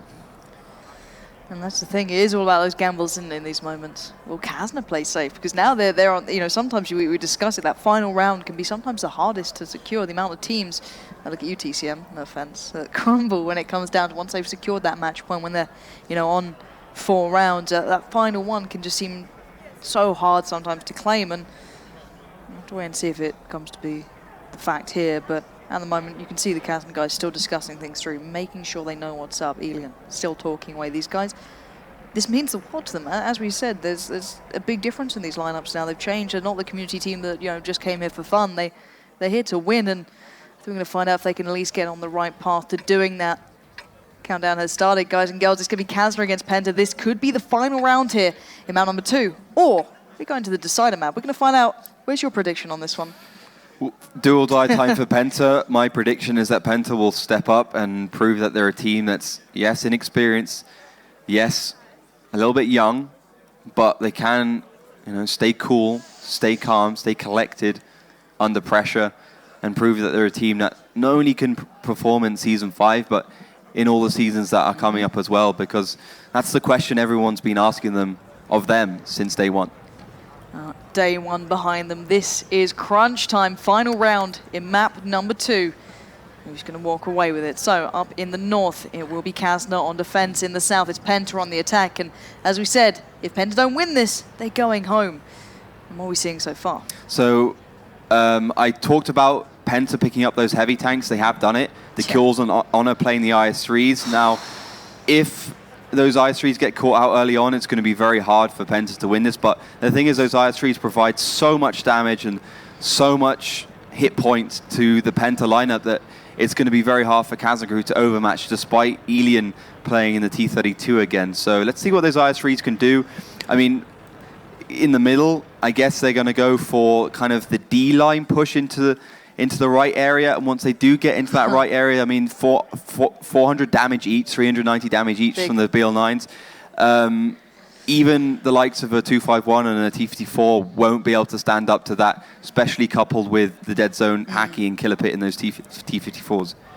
And I know I'm excited about the game, but I almost want to hear Still Mojo for a second, one of the pioneers of picking up the IS-3 on this map. He was one of the first people to do it, and it initially worked out very well, so I can't wait to see the theory behind this one. But as you said, the Killzor and Honor switching things up here, looking for a way in. And how's the composition looking so far? Is it working right, or is the Killzor taking it from a couple of shells from the south there? And it makes me nervous looking at these guys at the moment. They've been spotted. But the thing is, the Killzor now knows where the rest of Kazna, Kruar, and Pelauda just receives a low roll, actually, from Honor 351, which is... That's okay. I mean, it took him down to half hit points straight away, but the fact that those T-54s connected on the side of the Killzor gave the game away a little bit for Kazna Crew, which has allowed Fluky, the Dead Zone, Hacky, and Killer Pit to push up in towards that left side, get the Ruster position, which is what they call the A3 area, or just push straight across into the A6 position. But they still got to deal with Elian, who's playing that T-32, supported by Runes. Honor, the Killzor got to take this short route because they just don't have the speed. They could also get spotted on the cross if they do happen so. But you can see Runes, Elian firmly distracted by Honor and the Killzor, not expecting the push from the left. Yeah, and the T-54s in the south are so far away. They could single out at least 2 tanks here, pick them up for free. Let's see if the crossfire for Kazna will come in, or can Penta find it now? Can they find their way in? Killer Pit, the dead zone, Hacky pouring in towards Elian and Runes, tough targets, and can they take him down in due time? Stop before those T-54s get into the battle, but a lot of damage taken on the way in. Runes being focused, Elian still alive, being ignored. The Killzor going low as well. This could be a disaster, but 2 kills back to back. Paluda, Runes go down. Kazna starting to struggle for numbers, but Elian holding on, waiting for those T-54s to come and bail him out, hopefully. Daki goes low. Elian once again stays alive, but one more shot will take him down. But Penta getting a little low on HP here. Kazna still leading in that one as Hyber and LD Nexus start dealing that damage back. Yeah, it's about the MX-1390 of Penta's reloading. Vetza's got to try and take down the Killzor. He actually bounced that first shell. He may bounce the second one. If he doesn't be careful, does find it. So Kazna Crew are just still in this game. It's still a 4 versus 3 situation, and Penta have a lot of hit points to play around with. But they're taking shots, and it makes me worry for them. But Honor delivers, finds Hyber, keeps them in this game, and 3 tanks remain against 2. Vetzo and LD Nexus looking for the win. Penta looking to stay alive, and Hacky there takes one as well. LD Nexus waits for the shell available. Vetzo takes him down, 1-for-1 exchange. 2v1 now. LD Nexus up against Honor and Nervax, but does he expect Nervax round the side? Here he comes, says hello, gets 1. And now it's surely going to be over. Surely Nervax can find this. There's LD Nexus down to a 1-shot. Nervax needs it. He gets it, and Penta take it to the final map. That was a close game if I've ever seen it, but Penta Sports finally stepping up to the mark, and that's the pressure put on them, and that's the pressure dealt with. Great game from Penta Sports, making those IS-3 work. So much damage went towards them, so little damage actually done towards them. So great play from Penta Sports altogether. And then once they got those IS-3s into that trench side, it was absolutely game over. Elian went down, Runes went down. They literally had no other options because how slow Elian was. Runes had to stay with him. He had to kind of protect him a little bit. And those IS-3s just did so much damage. And that's the great thing. Even though in like 30% hit points after those T-54s doing the initial damage, you could just see the IS-3 just taking them out in one shot, just doing that final blow. So great game by Penta. And the thing is, I worry for Kaz now. How much were they going to be kicking themselves if they don't pick up that next game? So if you're unaware, if it does go this way, if it's tied up to this point at 4-4, we go to a deciding match where it's 1 map, 1 round, and that's it. Whoever wins it, wins the game. Simple as that. And what is our deciding map? I believe it's going to be Cliff. An even map. Cool, yeah. An even map. One which Penta kind of struggled against Wuso on. They did. Yeah. We haven't seen Kazna on it yet, so at least Penta's warmed up into that one, but it's going to be an absolute cracker. It's going to be amazing. But let's get back to that previous map, because there's a man on the analysis desk that I have to ask the question to.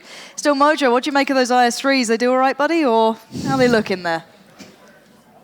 Well, let's ask that question straight away. What happened there? You can see me smiling from here to here. IS-3s always work. They made a bold push through the middle with IS-3s because light tanks do need some time to spot and flank from the south, while flanking like a pincer attack over the rail with the rest of the light, using that passage we were talking about again. And they used actually Kazna's maybe 5 to 10 seconds away rotation time.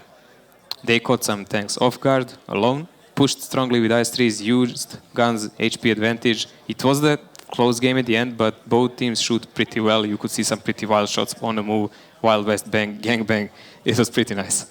Well, we've got a little clip here from the first game. The first game of the second of the attack, is it, for Kazna? Yeah. So we have Vesso on the approach in this critical moment. So take us through why this moment was critical with the Vesso approaching on the RU here. Take us through this moment, why it was important on the first map. As he comes up here, he's spotted by absolutely everybody. And then taken out. Why was that that was the deciding moment when actually PENTA decided to push Kazna. But Runze was the only guy in off position. Kazna actually had the rest of the guys ready to fire. So when PENTA decided to push this lower little part here we have and go a bit lower, Kazna, as you can see, already had prepared fire from all these angles. And PENTA unknowingly actually brought themselves in a worse situation. Now we have a 32 here, safe, that can actually use its cooldown, what it's designed for, by specs, and shoot all the time, while lights are not in a position to attack it. So PENTA did the best they could. They were shooting out tanks. They even managed to ram Rooster. But it's not enough. Kazna had a better position for constant shooting, and that's all that matters in these moments. Do you have a crossfire, and can you shoot constantly? Nothing else matters. They were in better position for that, they won. Fair enough. You got anything to add to that, Wookie? Nope, that's pretty it. So let's go back to the second map then. So the second one where Kazna's different strategy, but didn't work. Why did the second map not work so well?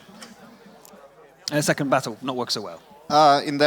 When the IS-3s pushed from the middle, from PENTA, and they at the same time moved the light tanks from the west side to the north side, and then straight to the face of the T-32 of Kazna.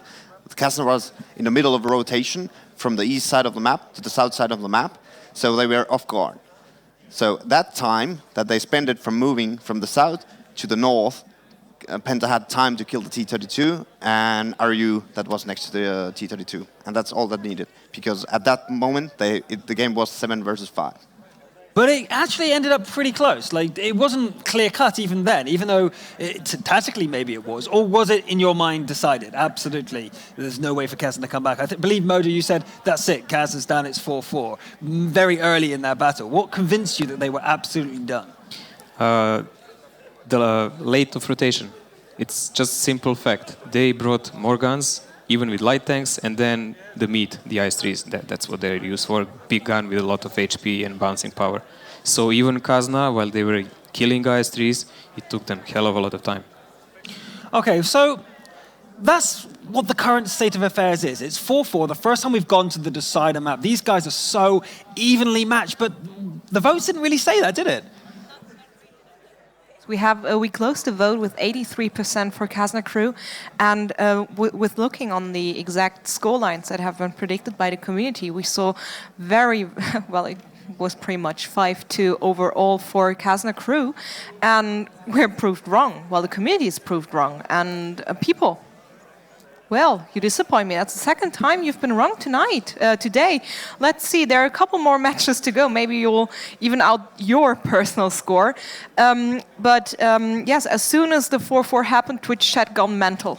Well, people like, oh my God, Kazna, oh my God, PENTA, what's happening? And it's obviously that the community didn't expect this ending at all. I mean, neither did we. No, we really didn't. When we saw that happening, it was, 1-0 for Kazna? Everything's going as normal. Then it was 1-0, then 1-2, and then 2-2, and then it was absolute mess. And it carried on. And we're going to the deciding map. Yeah, which is Cliff, I believe. That's what Oliver said. I hope he's right. We didn't actually know what the map is ourselves, but what do you guys think? Tweet at us. I really want to know, because... Well, okay, what do you guys think? We have the theory, we haven't actually found out yet, but we believe that PENTA will have the decision because they had a really fast map. Yeah, they were in the Progorovka when they pushed through the middle with the 54. So I think that was the fastest win as an attacker, so I think they can decide the size they want to play. But yeah, Cliff, it will be interesting. From the statistics, Kazna crew's win rate in Cliff is 40%, whereas Penta's is 57%, so it should be Penta's map. So where would Penta pick? If they get to choose to be attacking or defending, what's your bet? Are they going to be attacking or defending? If I look at the statistics, it says that they can go both ways. Yeah, They have flip a coin. exactly the same percent as an attacker or defender. What do you think, Mojo? What's your opinion on this? I believe they will defend because it gives them more opportunities. They can still play really offensive from defense side. Also, from some tradition we had, we could see the teams that actually won the last game usually win the decider because they are in that buff going ahead. So we will see. I think we're wrong because I've just been informed now it's Ruinberg they're going into, not Cliff. So we were wrong on that I'm definitely voting on defense here. So they're definitely going to defend on Ruinberg. Now we've seen Ruinberg today already, haven't we? Yes, Yeah, we've seen it, and once. it's really strange because on start of season, everyone thought Ruinberg is actually impregnable map, like I don't know, Fort Knox, and it can't be broken. But percentages, what Wilkie said, is like almost 60% in attack favor. But it all depends on a team defending. There are few ways to do it, and if Ducky did some hasty things in tactics on Ruinberg previously, doesn't mean he has to do it again. That's true. What's your opinion on these two teams on Ruinberg, Wilkie? Where are you going to go? Is Kazna going to try and do something? You think they're going to be on attack as well first? That's the first question. Oh, it is. I just got a correction. It is Cliff. We've been changing between Cliff and Ruinberg. It's back to Cliff. So, okay, we'll go back to our original decision. Thank you very much.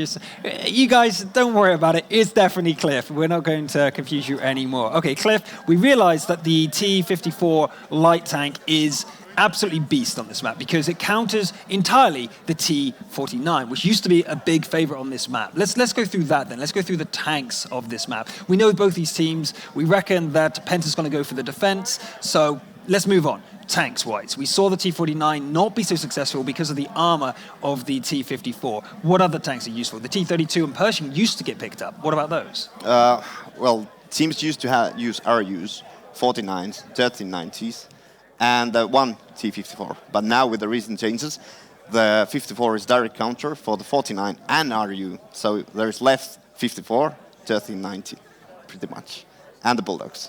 So the combination of those three tanks is probably the one that these teams are going to play. There might be 149 on one of the teams. Okay. Do you agree with that, Mojo, or is there other options you think they could explore? There are plays even in defense with two 49s, not only one.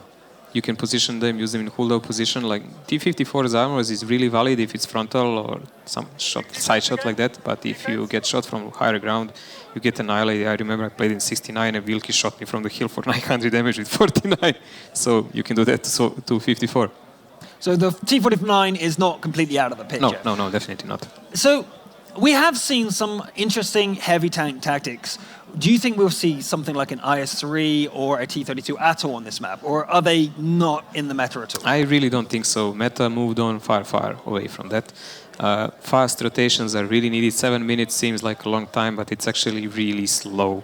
I mean, really fast going for the teams that need to attack. If you want to do some rotations, you have to do it really quick, and sandbox just goes. So every second counts. I think only light tanks. But we did see the T-32 appear on, was it Steps or Prokhorovka? Prokhorovka and Steps both. And you said, we're not going to see it on Prokhorovka, but then we did twice. I just said it's not very viable. Not that we want. Not very viable, but they won a game because of it. Or well, and maybe lost. And lost one because of it, yes, true. But that doesn't mean we might not see it. Actually, one of the things I've seen a lot in team battles in the client, everyone at home has definitely seen this sort of behavior in team battles when you're playing. IS-3s go to the north side of the cliff and hold that.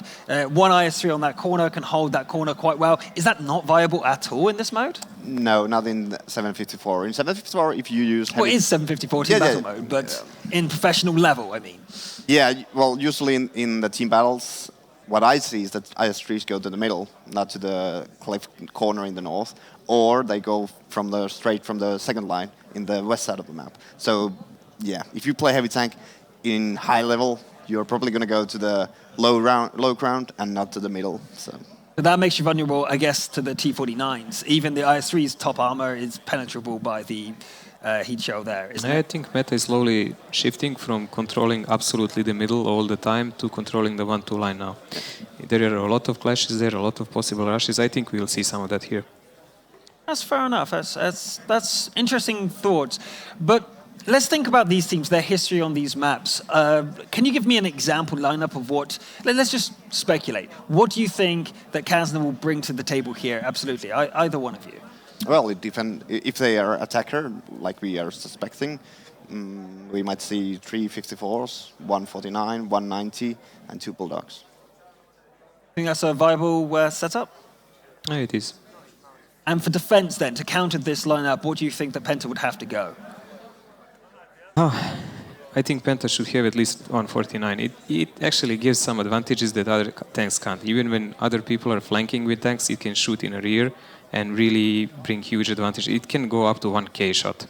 It's not something you discard. It just has to be played carefully. Like, the only reason why they had a problem with 49 in last game because Ducky made a hasty move and attacked on his own. If he stayed alive, I actually think they would win the previous click game they had. Okay, well, let's talk about the players then. If we are looking at the last 8 games, which players are looking stronger and which ones are not pulling their weight today? Remember, these guys might have played amazing throughout the season, but it's their performance today that really matters. Is there anyone not quite pulling their weight? This is someone who's kind of shining out. Are there people making just little mistakes, overplaying a little bit, stretching too far, or coming just a little bit late? Is there anyone that's really pulled out to you or shone out to you as either performing too good or too poorly? Well, I have to say Killer Beach has been standing out in Penta Sport. I don't want to blame any of the players, but Killer Beach has been doing a pretty good job in Penta's crew and just trying to carry the team. And for you, Mojo, anyone standing out like, oh, he's missing too many shots, or he shouldn't be there? Why is he there? Well, for Penta, I think Ducky should play calmer because he's a team leader. I understand him, and he wants to be in the front of the battle and try to bring the win to his team by his own. But he should just trust his teammates and use them the best to the fullest. Okay, so we're now starting to see a few picks being, or some of the tank pickings coming in. So we see Kazna, 3 T-54s currently picked, and also 4 T-54s currently picked up for Penta, pretty much as expected. Yeah, just like I said, the 54 is the direct counter for RUs and 49s at the moment, so they are the flavor of the month at the moment. Yeah, there it's the Bulldog, so I'm guessing it's going to be a double Bulldog there, yeah. So I think you guys exactly got Kazna's lineup. The only missing element here is the T-49. And there is this in Penta. And if Runes gets into that, then you've got that. And on the other side, oh wow, the VK-2801. Yes, they chose the lineup with 6 heavy lights and 1 tier 6 VK. That's usually a follow-up tank. Well, they actually might leave it even alone on one line. I'm really interested how they want to play this. Yeah, give me some more information. I mean, the VK, for anyone who doesn't know back at home, the VK-2001 used to be a mainstream counter for the AMX. The AMXs, when they first came to the scene, really dominated. The VK back then was tier 5, and it was picked up all the time to do a bit of counter. Then it got moved to tier 6. Heat shells got nerfed a bit. The mechanics changed. It fell off the scene completely. Why are we seeing it back again? Well, VK was an absolute beast before, and the gun is really over-nerfed. Why do we see it? Because when you put a tier 6 in some awkward situation where it will get killed, it actually can still burst like 300 plus damage to a tank. Also, if he's backtracking his own guys, like that's not a sniper tank, so you can forget about that. He's only close quarters. If he's going together with his teammates, he can also do the same point blank at someone, and they can even use him as a mid shield because he has some more armor than other light tanks, so they can use him like a battering ram, like go there and die, and we're gonna go behind you. Almost a literal battering ram, because the thing's actually really heavy. But that's enough from us. It's time to actually find out what happens here, because we are going to the decider match, Penta Sports versus Kazna Crew. Over to you guys on the caster desk. Thank you guys so much once again. Brilliant breakdown by the boys on the desk there, but it is now time for the guys on the real stage to get into this one because, well, it's decider time. It's one round to decide everything. These guys have literally played so much already just for the chance to make it this far. Yeah, we've had two 5-1s, and then suddenly we've got a 4-all. That's how close it is between these two teams. Of course, it's Kazna Crew and Penta. Penta had the faster round so they could decide which side of the map they started on. They decided correctly. They obviously saw the stats and they saw that the defensive side for Kazna Crew is a lot stronger than their attacking side, so they took it from them.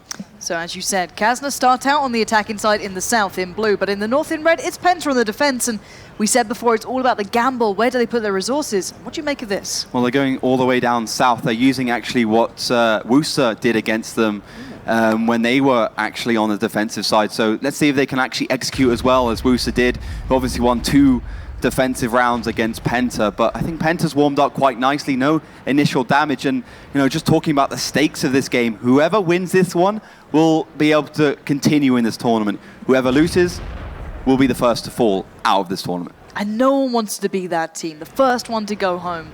It's a horrible reputation to have from a final. So already we are going to see these guys battling absolutely to the maximum amount. But on the east flank, you can see, you just pointed out, the Bulldogs seem to be going walkabouts there. 2 Bulldogs going around the south, quite unusual. I mean, clearly they want to do some poke damage from behind, catch those 2 MX-1390s out as well. They can't support them from around. It will be Kazna Crew just to push in. Vetso just going crazy, going straight in, gets caught out, gets a little towards Honor, but Honor has cover to a degree, but those Bulldogs come into effect, 2 back-to-back. That was maybe the plan, and it's worked. Hyber comes in, gets Honor down, but where's that follow-up? We need to see this working now, because Penta start mobilizing. They start starting to fold in. Honor down to Killzor down. This is not looking so good for Penta here. They're starting to struggle. They're definitely struggling at this point in time. They're trying to go and they're trying to do damage. They saw Vetso, he was on low HP, but they're falling like flies. Kazna trying to hold on here. Every tank still alive. Finally, they're starting to get some damage towards them, and it's down to 2. Killer Pit and Fluky, the last 2 standing.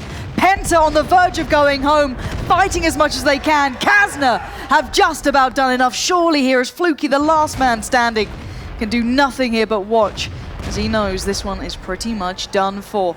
Kazna Crew playing out of their skin in this final map, showing exactly what sort of team they are. And now with 4 minutes remaining, Fluky, sometimes it's time to give up here, as he knows there's not much to be done. He does find a nice shell onto Hyber. He's done so much damage and he's so much well work. himself. Continues to hit onto Hyber, 367. You can see how much it can punish, but LD Nexus is there to try and do the rest. Fluky fought as hard as he could, but ladies and gents, it's Kazna to fight through, taking it as far as possible. And Penta putting up a brave fight, but in the end, it was Kazna to prove worthy and move forward in the tournament. Big mistakes from Penta. Good play by Kazna, but why did Penta move across into the middle? Wusa to beat them, move from behind. Penta chose wrong, push forwards from the front. Those 2 Bulldogs forced that move. I don't think they should have done that. And well, you could see once that MX-1390 went down and that forced move came out and that forced hand from Penta came out, it was all over. And Kazna Crew do proceed. Penta 4.